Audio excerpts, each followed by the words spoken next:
Bismillahirrahmanirrahim. Alhamdulillah nahmaduhu wa nasta'inuhu wa nastaghfiruh wa na'udzu billahi min shururi anfusina wa min sayyiati a'malina. May yahdihillahu fala mudilla lahu wa may yudlil fala hadiya lahu. Asyhadu an la ilaha illallah wahdahu la syarika lahu wa asyhadu anna sayyidana Muhammadan abduhu wa rasuluhu wa la nabiyya ba'dah. Allahumma salli wa sallim wa barik ala sayyidina Muhammadin khairil bariyah wa ala alihi wa sahbihi wa dzurriyyatihi wa mawalah. Amma yang kita hormati dan kita cintai para habaib dan para alim ulama, para muhibbin, hadirin, hadirat rahimakumullah. Alhamdulillah wa syukrulillah kehadirat Allah subhanahu wa ta'ala yang pada malam ini mengumpulkan kita kembali di majelis yang penuh berkah dan rahmat ini. Salawat dan salam untuk junjungan kita Nabi besar Muhammad sallallahu alaihi wasallam dan seluruh keluarga beliau, para sahabat, zuriat dan pengikut beliau. Para muhibbin rahimakumullah, tatimmatun ay hadhihi tatimmatun. Akhrajal Bazzar bi sanadin hasan, inna baina aydikum aqabatan ka'uda la yanju minha illa kullu muhib.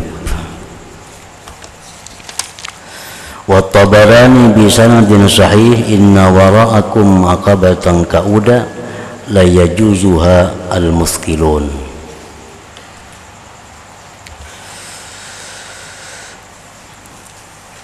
Rasulullah sallallahu alaihi wasallam bersabda, sesungguhnya di hadapan kamu ada sebuah jalan tunjakan yang sulit dilalui. Tidak bisa selamat daripada jalan sulit tadi kecuali tiap-tiap orang yang ringan bawaannya. Riwayat yang lain menyebutkan bahwa di belakang kamu ada satu jalan menanjak yang sulit, yang tidak bisa lewat di jalan itu orang-orang yang berat bawaannya, pikulannya. Qala Abu Darda rawihi, perawi hadis ini, fa ana uhib an atakhaffafa litilkal aqabah, maka aku ingin bahwa aku meringankan untuk itu jalan yang naik, yang sulit. Wal ka'ud bi fathin fadammil hamzah al aqabatus sa'ibah. Nah, para muhibbin rahimakumullah, hadis Rasulullah sallallahu alaihi wasallam ini menjelaskan kepada kita bahwasanya di depan kita, di hadapan kita ada satu jalan yang naik, menanjak, lagi sulit dilalui.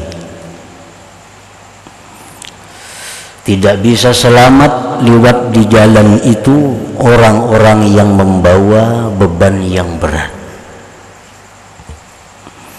Nah, artinya bahwa di depan kita ini ada kematian. Itu yang pertama. Di depan kita ini ada yang namanya kematian. Dan kematian itu bukan menyelesaikan perkara. Kematian itu jangan dikatakan menyelesaikan perkara. Jangan ada ungkapan mati selesai. Nah, itu ungkapan yang bukan dari orang yang beriman kepada Allah. Orang yang menganggap dengan mati selesai. Padahal Rasulullah menyatakan bahwa dengan kematian itulah sebenarnya dimulai perkara-perkara. Dengan kematian itulah dimulai segalanya. Dan kita akan menjalani suatu jalan yang menaik, yang sulit dilalui, yang tidak bisa naik orang-orang yang membawa beban-beban yang banyak.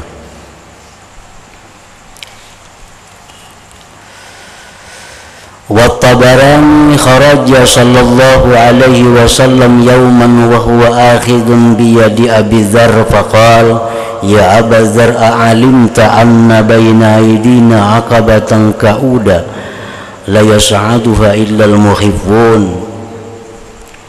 Rasulullah SAW pada suatu hari beliau keluar sambil memegang tangan Abi Dzar radhiyallahu anhu. Beliau bersabda, wahai Abu Dzar, tahukah engkau bahwa di depan kita ini ada jalan naik yang sulit, yang tidak bisa menaiki jalan itu kecuali orang-orang yang ringan. Qala rajulun, berkata seorang laki-laki, ya Rasulullah, aminal mukhifin ana aminal muskilin. Wahai Rasulullah, menurut pandangan pian ulun ini orang yang ringankah bawaannya atau orang yang berat bebannya? Qala Rasulullah menjawab, a'indaka ta'amu yaumin? Apakah di sisi kamu itu ada makanan untuk satu hari? Qala na'am, ada wahai Rasulullah. Wa ta'amu gadin? Apakah di sisi kamu itu ada makanan untuk besok hari? Qala wa ta'amun ba'da gadin? Adakah di sisi kamu itu makanan untuk 3 hari? Qala la, tidak ada, ujar laki-laki tadi. Ulun ada berisi makanan untuk sehari cukup, tapi hari berikutnya kada punya makanan. Qala, bersabda Rasulullah, lau kana indaka ta'amu salasin, andai kata kamu mempunyai makanan yang cukup untuk bertahan 3 hari, kunta minal muskilin, maka engkau termasuk orang yang berat bebannya. Nah, para muhibbin rahimakumullah, jadi artinya hadis ini menunjukkan kepada kita bahwa yang dimaksud dengan beban yang berat itu adalah harta. Makin banyak kita punya harta, maka beban kita semakin berat dan semakin sulit untuk naik ke jalan yang menanjak, yang sulit tadi. Nah, para muhibbin rahimakumullah, memang kaya itu tidak dilarang di dalam agama, selama kaya ini tidak membawa dia kepada kesesatan. Nah, kaya itu bukan diharamkan di dalam agama, selama kekayaannya itu tidak mengganggu dia ibadah kepada Allah Subhanahu wa ta'ala. Namun bagaimanapun orang ini ahli ibadat, bagaimanapun orang ini takwanya kepada Allah, apabila dia banyak mempunyai harta benda yang ditinggalkannya sewaktu menghadap Allah, maka orang ini akan menjalani jalan yang sulit. Artinya dia akan menemui satu hisab yang berat di sisi Allah Subhanahu wa ta'ala. Dihisab artinya dari mana engkau dapat harta yang banyak itu, nah, kemana engkau gunakan harta yang banyak itu. Hisab ini akan dihisab satu persatu dari harta itu. Nah, sedangkan menunggu antri hisab ini sudah bertahun-tahun, beribu-ribu tahun, hanya sampai giliran kita. Satu persatu dihisab hamba Allah ini. Nah, apabila hisabnya itu hisab yang sulit, apabila hisabnya itu hisab yang sangat teliti dari Allah, maka kita akan binasa. Kita akan kewalahan mempertanggungjawabkan harta-harta yang diberikan Allah Subhanahu wa ta'ala tadi. Nah, para muhibbin rahimakumullah, bagaimana caranya bagi kita yang punya harta? Kita mungkin ada berisi duit, ada berisi benda, harta yang andai kata kita setahun pun kita masih bisa bertahan hidup.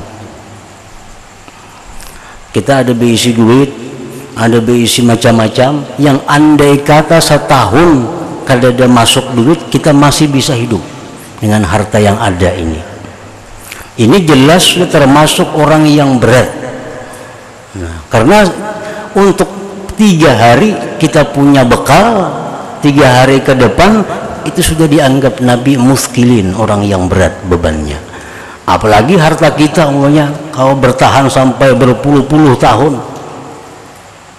Kita ini berisi harta, mau kita begana aja di rumah lagi, ada cari lagi 10 tahun kada habis makanan ada. Ini bukan berat, sangat berat. Artinya apa? Andai kata dia mati, dia akan menemui hisab yang banyak, pertanyaan-pertanyaan dari Allah Subhanahu wa ta'ala. Nah, bagaimana caranya bagi orang-orang seperti ini agar dia bisa selamat, agar dia bisa naik dengan mudah? Nah, pertama, dia senantiasa mengontrol harta bendanya itu. Senantiasa dia mengontrol harta bendanya itu dari mana datangnya. Nah, kalau ada harta benda ini yang bersangkutan kepada orang lain, atau harta benda ini ada hak-hak orang lain, maka serahkan hak orang lain itu kepadanya, sehingga harta yang tersisa itu murni benar-benar harta kita yang halal. Nah, satu itu. Karena kalau di harta kita ini ada harta orang lain yang kita ambil dengan cara kada bujur. Di harta kita ada harta bercampur yang macam-macam.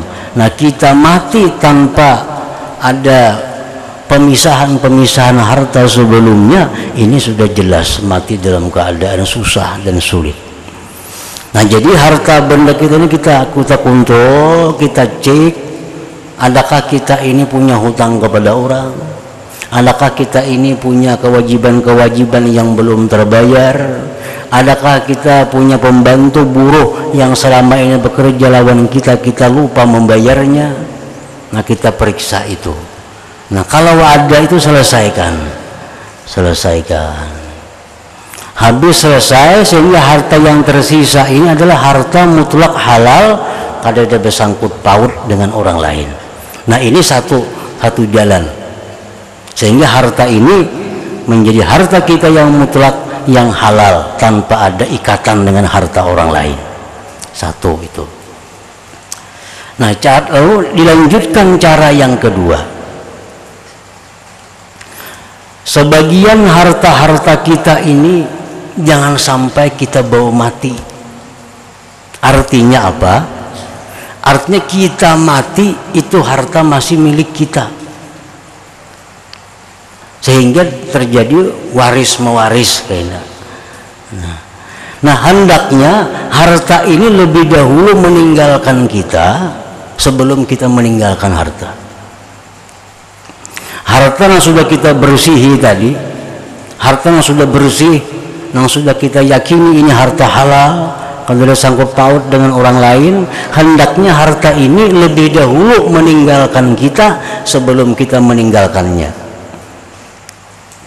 Nah, bila demikian halnya, maka kita mati, kita akan membawa beban yang ringan. Nah, membawa beban yang tidak sulit untuk menanjak naik ke jalan yang sulit tadi. Nah, macam apa caranya? Nah, kita beriakan harta ini. Beriakan lawan siapa terserah kita. Beriakan lawan anak nomor 1, beriakan 2 anak yang nomor 2. Ini beriakan bujur yang injaan lain. Ini ada orang beri anak keincaran mana diambil kena. Ini beriakan bujur. Anak nomor 1 beriakan, anak nomor jam nak kayak ambil toko di situ. Jam ambil yang anak nomor 2 ambil toko nang di sini. Anak nomor 3 ambil toko di sana. Nah, itu ambil bujur. Nah, beriakan bujur. Nah, jam di sini, bini ini ambil di sini. Nah, sehingga harta yang tersisa itu memang harta yang bujur-bujur kita perlukan. Nah, tidak ada lagi harta yang dianggap berlebihan dari keperluan kita. Nah, sehingga kita mati, pertama orang mewaris kada repot lagi membagi-bagi karena sudah dibagi berdahulu. Yang tersisa cuma sedikit, yang hanya untuk biaya hidup sehari-hari, untuk biaya kita mati, biaya berubat, hanya sekedar untuk bisa sedekah. Nah, kalau demikian halnya, kita akan membawa beban yang ringan matinya. Beban yang ringan itu. Kalau kita membayangkan orang mati, bertinggal harta, saling banyakkan harta, hutang di situ kamari banyak. Harta orang lain ada. Banyak upah-upah karyawan buruh nang belum tabayari. Hartanya pulang kada jelas, belum dibersihi, mati. Nah, ini yang disebut Nabi muskilun ini. Ini disebut orang yang sangat berat bebannya, dan dia dipastikan Nabi tidak akan lulus, tidak akan bisa selamat di jalan itu karena banyaknya harta yang mesti dipertanggungjawabkannya di sisi Allah Subhanahu wa Ta'ala. Nah, jadi artinya kekayaan itu kada dilarang dalam agama. Silahkan kaya, tapi kaya yang benar, kaya yang mensyukuri nikmat Allah. Nah, untuk selamat tadi, nah, kita sisihkan harta, waspadai.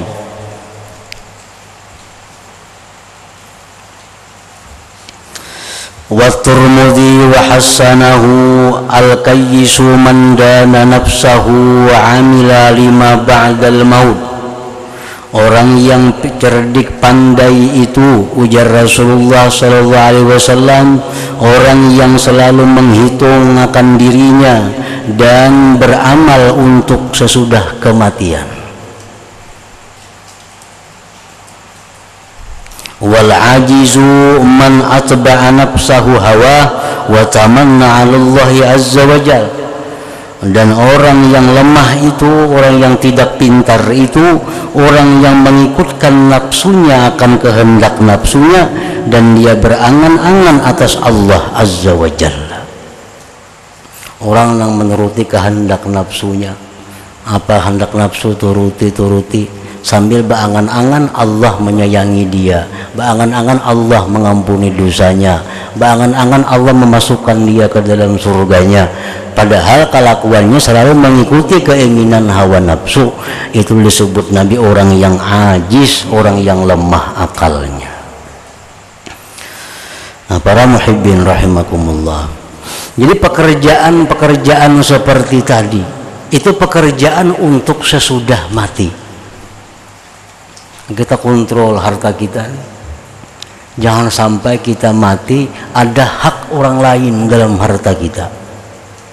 Jangan ada sedikit pun kita mati membawa hak orang lain, karena itu akan memberati beban kita di akhirat nantinya.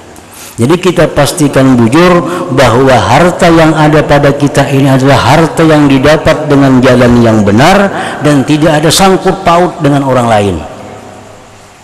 Contoh sangkut paut dengan orang lain, zakat yang tidak sempurna. Nah, menghitung zakat, hitungannya kada pas, hitungannya kurang. Maka harta kita itu ada hak-hak orang yang mestinya diberi zakat. Nah, ini ada sangkut paut dengan orang lain. Nah, bila kita bekerja membersihkan harta dari hal-hal yang demikian tadi, itu pekerjaan ibadah. Pekerjaan ibadah. Bukan pekerjaan yang tidak berpahala, tapi itu pekerjaan yang sangat dipuji, yang sangat baik dianggap. Jadi harta kita hitung, kita ingatkan hidup kita ini adakah makan harta orang lain, ada bayari. Dulu aku pernah menyuruh itu begawi di rumahku, biris ke upahnya, rasanya ada kurang, kita bayari. Sehingga harta ini ada sangkut paut dengan orang lain. Ada salah seorang ulama, melihat anaknya membersihkan timbangan. Anaknya beliau tiap bisukan membersihkan timbangan. Sehingga bersih timbangannya, hanya turun ke pasar. Jadi jarang kuitan pekerjaan ikam itu nakai yang membersihi timbangan itu, itu lebih afdal daripada berpuluh-puluh kali umrah. Akan membersihkan timbangan supaya jangan termakan hak orang lain. Berusaha teliti jangan sampai mengambil hak orang lain.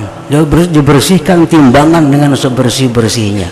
Nah, pekerjaan membersih timbangan itu pekerjaan ibadah, pekerjaan yang sifatnya untuk sesudah kematian, dan itu dikatakan Rasulullah SAW termasuk orang yang pintar. Orang yang pintar itu ya Nabi, orang yang menghitung dirinya, hitung diri kita, kira-kira mati ini sakit atau kada, kira-kira di akhirat kita banyak kada masalah yang kita hadapi. Nah, kita hitung berdahulu kematian itu. Kayak kita musafir juga, kita musafir misal hendak ke Makkah umrah, kita sudah berhitung mulai rumah ini, sudah berhitung bersama duit sekian kira-kira cukup. Nah, bersama pakaian kira-kira sekian yang cukup, bersama obat-obatan bagi penyakitan ini cukup. Nah, ini berhitung berdahulu sehingga musafir itu dia akan menemui kemudahan-kemudahan. Nah, begitulah musafir kematian, musafir yang lebih panjang, lebih jauh lagi. Nah, lihat Nabi kita orang yang pintar, orang yang menghitung dirinya itu. Wa amila lima ba'dal maut, dan dia beramal untuk sesuatu sesudah kematian. Wal ajiz man atba'a nafsahu hawaha wa tamanna 'ala Allahi azza wa jal, dan orang yang lemah akalnya, lemah kepintarannya, orang yang mengikutkan nafsunya akan kehendaknya dan berangan-angan atas Allah azza wa jalla. Gawian maksiat, beangan-angan dapat ampunan Allah. Nah, ini orang yang lemah akalnya. Yang berhak beangan-angan orang yang dapat ampunan itu orang yang tobat kepada Allah. Orang yang memperbaiki dirinya itu berhak beangan-angan dimaafi Allah. Kalau orang yang masih melakukan maksiat, orang yang masih suka melakukan dosa, beangan-angan dapat rahmat Allah, itu orang yang kada pintar, yang lemah kepintarannya, lemah akalnya. Para muhibbin rahimakumullah, wal Bukhari, dan riwayat Imam Bukhari, al jannatu aqrabu ila ahadikum min syiraki na'lih wan naru mithlu dzalik.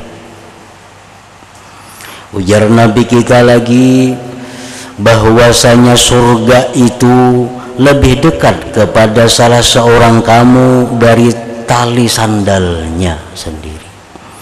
Wan naru mislu zalik, dan neraka itu pun lebih dekat kepada kalian daripada tali sandal kalian. Artinya jarak kita dengan surga itu hanya napas. Begitu napas ini berhenti, nah sudah kita ke surga atau ke neraka. Nah, jadi sangat dekat kita ini dengan surga bagi orang ahli surga, dan sangat dekat dengan neraka itu orang yang ahli neraka. Kenapa? Napasnya ini. Begitu napas ini terhenti, tak terhenti. Nah, sudah kemana ini buliknya? Bisa ke surga bagi ahli surga, bisa ke neraka bagi ahli ke neraka.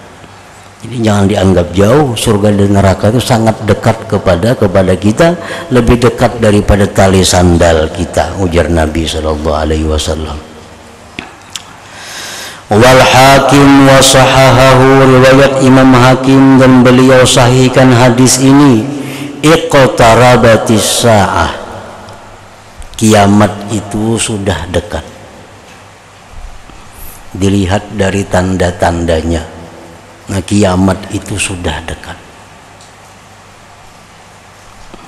Anak-anak banyak nang durhaka kepada orang, itu tanda-tanda hampirnya itu sudah lumrah. Anak zina bertebaran di mana-mana, itu tandanya hari kiamat. Riba, zina sudah masuk ke dusun-dusun, tanda hari kiamat. Nah, iqtarabatis sa'ah, dekat itu kiamat. Wala yazdadun nasu 'alad dunya illa hirsa, dan tidak bertambah manusia atas dunia itu melainkan tamak. Nah, jadi artinya makin dekat dengan kiamat itu, maka manusia-manusia di masa itu makin tamak kepada dunia, makin tidak merasa puas dengan apa yang sudah diberikan oleh Allah Subhanahu wa ta'ala. Wala yazdaduna minallahi illa bu'da, dan mereka itu tidak bertambah daripada Allah melainkan semakin menjauh dari Allah Subhanahu wa ta'ala. Jadi makin dekat dengan hari kiamat, hubungan manusia makin jauh dengan Allah. Makin dekat hari kiamat, makin jauh manusia dengan Allah. Artinya orang-orang sudah semakin banyak lupa kepada Allah, orang-orang semakin banyak melanggar hukum Allah, orang-orang semakin banyak yang maksiat kepada Allah. Nah, itu semakin dekat kiamat, semakin banyak kemaksiatan yang kita lihat di muka bumi ini. Dan itu sudah dibacakan oleh Nabi SAW 1400 tahun yang sudah lalu. Nah, kemudian wal hakim wasahahahu igtanim khamsan qabla khamsin. Ila hadratin Nabi sallallahu alaihi wasallam. Al-Fatihah. A'udzubillahi minasyaitonir rajim.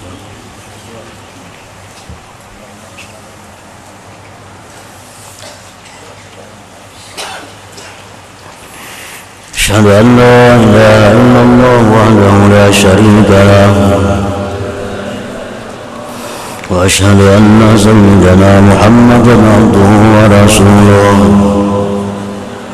La ilaha illallah nastaghfirullah. La ilaha illallah nastaghfirullah. La ilaha illallah nastaghfirullah. La ilaha illallah wa natubu ilallah. La ilaha illallah Muhammadur Rasulullah sallallahu alaihi wasallam. فيا أرجو منه شفاعة صلوا عليه وسلموا تسليما. اللهم صل وسلم عليه.